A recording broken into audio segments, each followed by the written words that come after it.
കൂടുതൽ വാർത്തകളും വീഡിയോകളും കാണാൻ ഈ ചാനൽ സബ്സ്ക്രൈബ് ചെയ്യുക. കൂടെ ബെൽ ബട്ടൺ അമർത്തുക. Please subscribe our channel. നമസ്കാരം എല്ലാ മാന്യ പ്രേക്ഷകർക്കും, എല്ലാ ജ്യോതിഷ വിശ്വാസികൾക്കും, എന്നെ ഇഷ്ടപ്പെടുന്നവർക്കും ഏഷ്യ ലൈവ് ടിവിയിലേക്ക് സ്വാഗതം.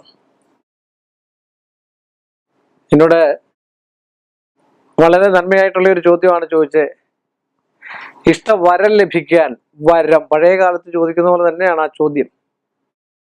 ഇഷ്ടവരം അല്ലെങ്കിൽ നമ്മളെ ഇഷ്ടപ്പെടുന്നത് എന്തിൽ ലഭിക്കാൻ മന്ത്രമുണ്ടോ, ഉണ്ടെങ്കിൽ പറയുമോ? സംശയം എന്താണ്ട്? ഇതിലൊക്കെ ഉണ്ട് മന്ത്രങ്ങളെന്നേ. മന്ത്രങ്ങൾ ഒരുപാട് കാര്യങ്ങൾക്ക്, കോടാനുകോടി മന്ത്രങ്ങളുണ്ട് ഇല്ലേ?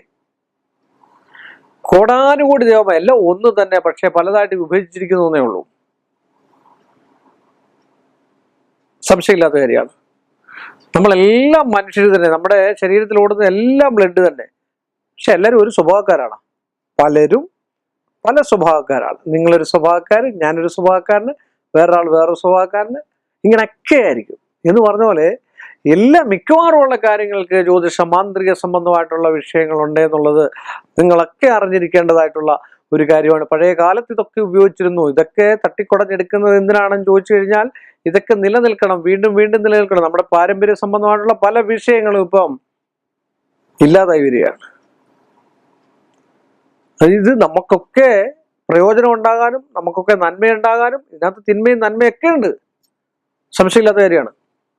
ഒക്കെ നന്മ മാത്രം ചിന്തിച്ചുകൊണ്ടാണ് ഓരോ കാര്യങ്ങൾ നമ്മൾ പറയുന്നത്. അതിന്റെ കൂടെ തിന്മയുണ്ട്, നന്മയുണ്ട്, തിന്മയുണ്ട്, കയറ്റമുണ്ട്, ഇറക്കമുണ്ട് എന്ന് പറയുന്ന പോലെ എല്ലാത്തിനും ഒരു മറുവശം ഉണ്ട്. സംശയമില്ലാത്ത കാര്യമാണ് അല്ലേ? എല്ലാം തികഞ്ഞ ആരുമില്ല, ഒരാളും ഇല്ല. ഇപ്പൊ ഞാനില്ല, ഞാൻ ഒട്ടുമൊന്നും തികഞ്ഞ ആളല്ല എങ്കിൽ തന്നെയും ആരും എല്ലാം തികഞ്ഞ ഒരാളും അല്ല എന്നാണ് എൻ്റെ അഭിപ്രായം.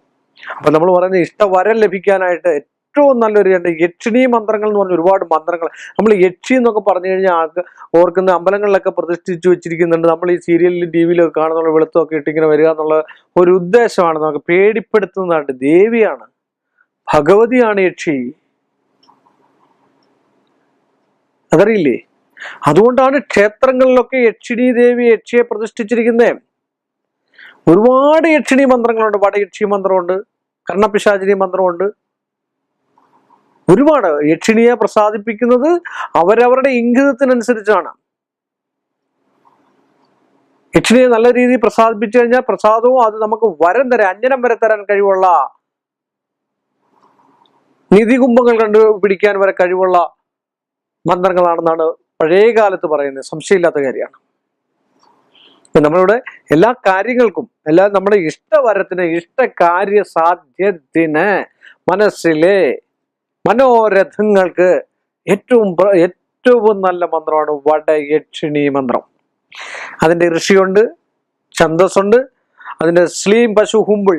എല്ലാ ദേവീ മന്ത്രങ്ങൾക്കും, മിക്കവാറും ഉള്ള മന്ത്രങ്ങൾക്കും ഒക്കെയുള്ള ഒരു അസ്ത്രമാണ്. അസ്ത്രം എന്ന് പറഞ്ഞാൽ ചെയ്യുന്ന സാധനം, അതിനെ ബലപ്പെടുത്തുന്നത് നമ്മളാണ്. എല്ലാ മന്ത്രങ്ങളും അസ്ത്രങ്ങളാണ് അല്ലേ? വരണ അസ്ത്രം ഇല്ലേ?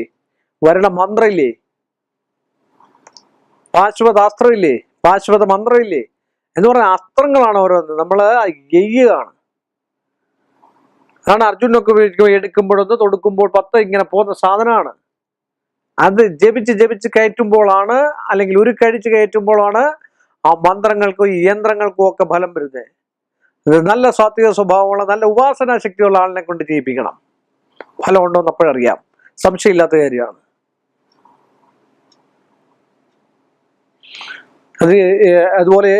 അതുപോലെയാണ് യക്ഷിണിയെ കുറിച്ചുള്ള വേറെ പല മന്ത്രങ്ങളുണ്ട്. അതൊക്കെ നമുക്ക് എപ്പിസോഡ്. ഇപ്പം നമുക്ക് വടയക്ഷിയെ കുറിച്ച് പറയാം. യക്ഷി മഹായക്ഷി വടവൃക്ഷ എന്നും പറഞ്ഞിട്ട് തുടങ്ങുന്നതായിട്ടുള്ള ഒരു മന്ത്രമാണ്. ബാക്കി ഞാൻ പറയുന്നില്ല. അതൊക്കെ ഗുരുമുഖത്തു നിന്ന് പഠിക്കേണ്ടതായിട്ടുള്ള വിഷയങ്ങൾ. ആ ഒരു മന്ത്രമാണ് ഇഷ്ടവരത്തിന്.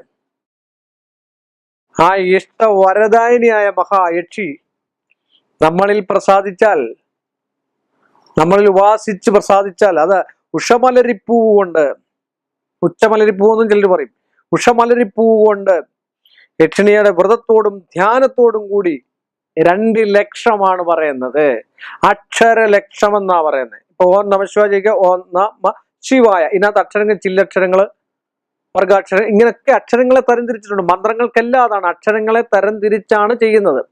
സംഗീതം, ഞാൻ നേരത്തെ പറഞ്ഞുള്ളൂ, സംഗീതം പഠിക്കുന്ന പോലെ, പിന്നെ വാക്കുകൾ പഠിക്കുന്ന പോലെ, ഉപമകൾ പഠിക്കുന്ന പോലെ, നമ്മൾ പിന്നെ ഗ്രാമർ, പിന്നെ ഈ മലയാളം ഗ്രാമർ പഠിക്കുക, അതുപോലാണ് അക്ഷരങ്ങളെ തരംതിരിച്ചാണ് മന്ത്രങ്ങളുടെ ഉത്ഭവം. അതാണ് ഒരു മന്ത്രം കേട്ട് കഴിഞ്ഞാൽ ഒരാൾക്ക് ഇന്ന രീതിയിലുള്ളതാണെന്നും ഇന്ന സ്ത്രീലിംഗത്തിലുള്ളതാണോ പുല്ലിംഗത്തിലാണോ, ഒരുപാട് സംഭവങ്ങളുണ്ട്. അപ്പൊ വ്രതത്തോടും കൂടി ഈ മന്ത്രം ഒരു 2 ലക്ഷം ഉപയോഗിച്ച് പൂജിച്ചു കഴിഞ്ഞാൽ, പൂജിക്കേണ്ടതായിട്ടുള്ള വിഷയങ്ങളൊക്കെ ഉണ്ട്.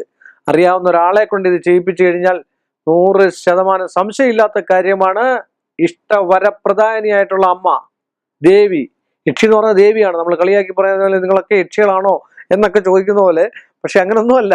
പക്ഷേ ആ യക്ഷിണി ദേവി, ആ അമ്മ നമുക്ക് 100%-ൽ 101% പക്ഷെ അതുപോലെ വ്രതത്തോടു കൂടി, ബ്രഹ്മചര്യത്തോടു കൂടി യക്ഷിണിയെ ദേവിയെ, വടയക്ഷിണിയെ പ്രസാദിപ്പിച്ചു കഴിഞ്ഞാൽ 100% ഫലം തരും, നമ്മൾ ഇരിക്കുന്നിടത്ത് കൊണ്ട് തരും എന്ന് പറഞ്ഞുകൊണ്ട് ഈ ഒരു എളിയ മനുഷ്യന്റെ ചെറിയ എപ്പിസോഡ് ഇവിടെ അവസാനിപ്പിക്കുന്നു.